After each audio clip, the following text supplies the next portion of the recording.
Hello there, Crafty Doer. Jessica Michaels here with the weekly project post, welcoming you back for this month's little series I'm calling Mixed Media March Madness. For this week's project, I created a card using lots of different media and lots of different techniques. But before we get into it, don't forget to subscribe to my channel for more content like this, and please hit the notification bell so you don't miss more content like this. Here's how it went. For this card, I want to show you my process when I create with mixed media. You see that my glassworking surface is a bit tidy at the beginning, and then you will see at the end I will purposely leave all my tools, most of my tools and most of my supplies, so you understand that anything really goes with mixed media. You use tools and supplies in ways that they weren't intended to be used, and also in obviously ways that they were intended to be used. And that's the beauty of mixed media and why I love it so much. There are no rules. You do what works for you. And this is what I wanted to, kind of share in this project. So I love to ink smoosh, but I wanted to do something different. So I started off ink blending these distress oxides onto my card base. And instead of doing it the way I usually do, I will get my scrap piece of packaging and plastic package and put down some water, and you can see how instantly it just blended all of those colors together beautifully. This is my first time trying it. I just wanted to play. I wanted to do something different.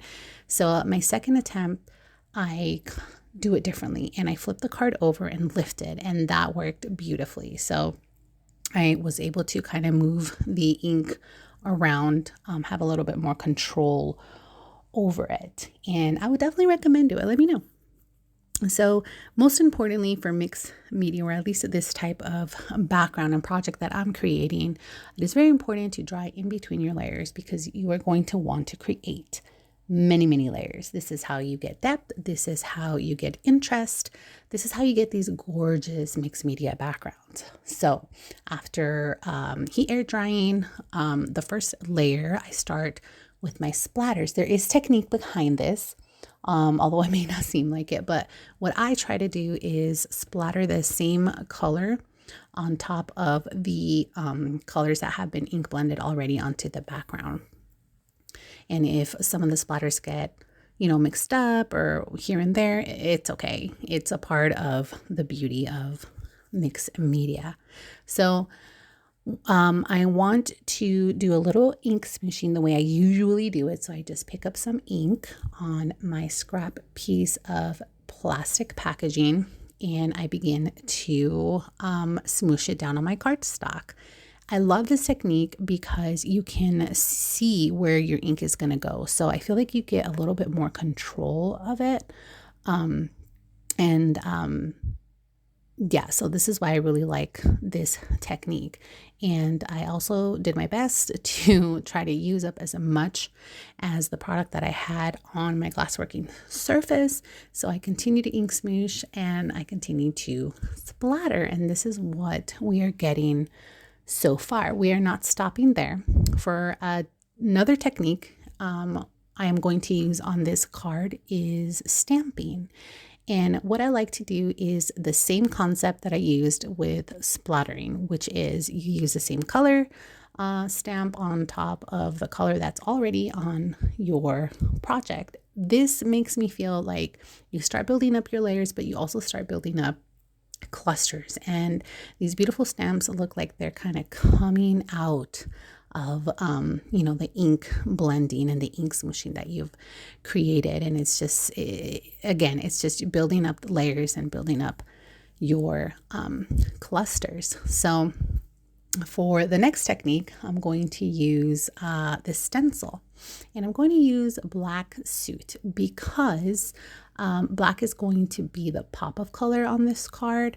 And what I like to do is start pretty hard at the beginning, and then just as I start blending outwards, and then you just kind of soften it up a little bit, and that makes the image look like it's fading in and out between the layers. It's really pretty. I do the same with the green because I'm going to use this as like the shadow or the silhouette of our stenciling that I'm going to do with texture paste. We're going to use transparent glass. And I'm going to try to use up the rest of the Distress Oxide that I have on my glassworking surface. And I end up spritzing it with water, which I wish I wouldn't have done, because then obviously it started watering down the texture page, and that's not what I wanted. But I do end up just able to scrape off enough product off of there. I don't like the color. I want it to be a tiny tad bit deeper.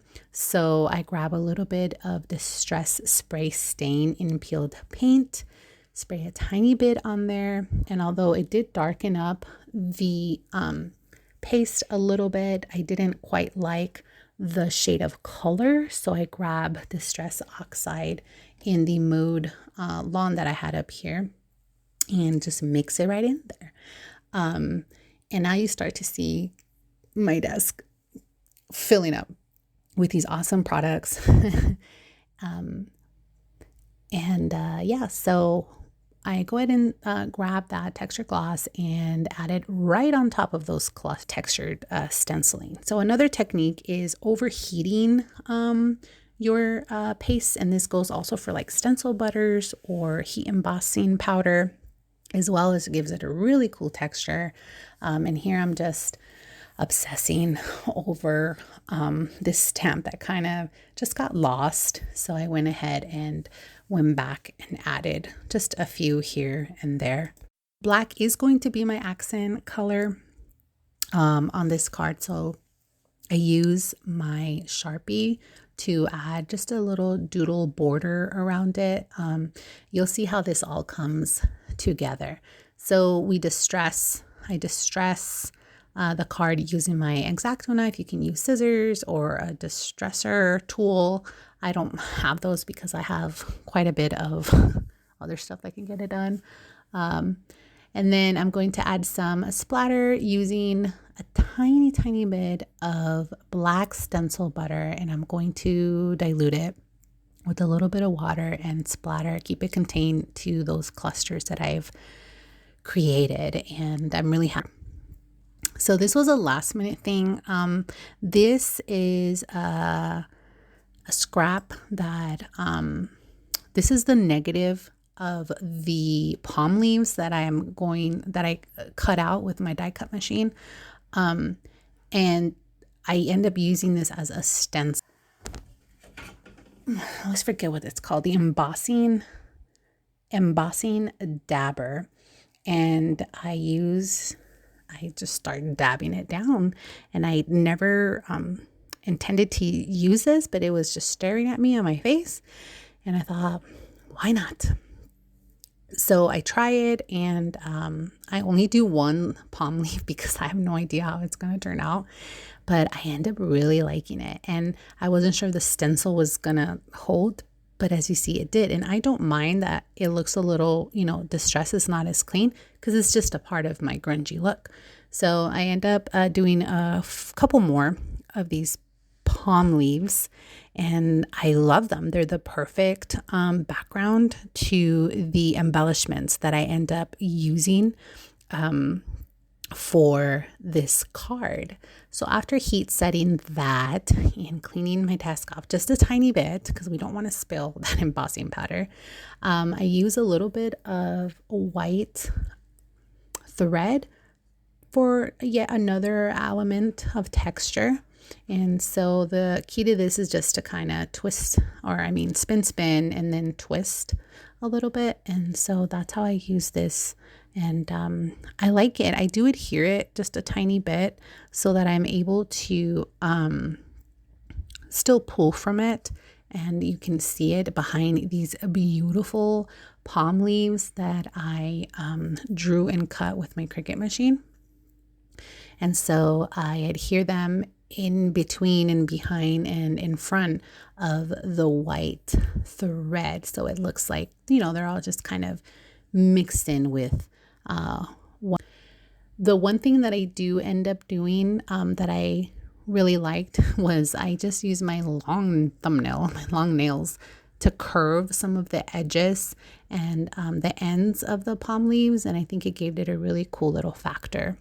The sentiment I also created in Cricut, and I added with my black Sharpie a little doodle border lined, just so that it could all kind of come together. I adhered it with a bit of foam tape and gives it a little height and pop. So Hosanna was shouted by the crowds in Jerusalem as Jesus rode his donkey into the city.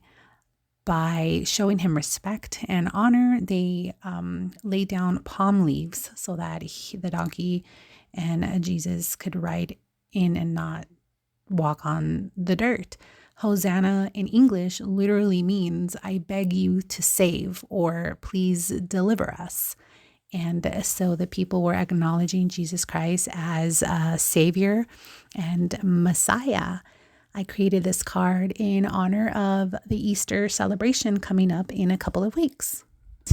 So I grab A2 border liner die from Emily Moore Designs to cut out this green background. And I go with double-sided adhesive tape for this, because if I were to use liquid glue, I'd have to hold it down, and I didn't want to really mess with the palm leaves, and also didn't want the card to warp. So this is a great alternative for that. And the only thing is you only get one shot. I just use some liquid glue to add where the green paper stuck on the back of my paper, and it worked out. So I actually end up adding a little bit more embellishments. I cut out these plain white palm leaves, and I think it added just more oomph to the embellishments. I grabbed some pink fresh metallic pearls, just a few, to give it a little bit of bling, and off camera while staring at my card. Even after I was done recording all this, I decided to add a few sequins as well.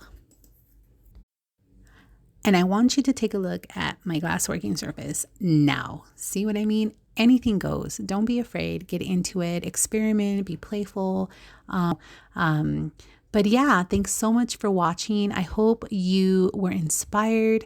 You look forward to a couple more Mixed Media March Madness projects, and see how you can easily add mixed media to your projects. Let me know in the comments section below if you have any mediums or techniques you would like to see me use or create with. As usual, the supply list for the products I used in this project are in the description box below. And I also really want you to remember that you create because you were fearfully and wonderfully created.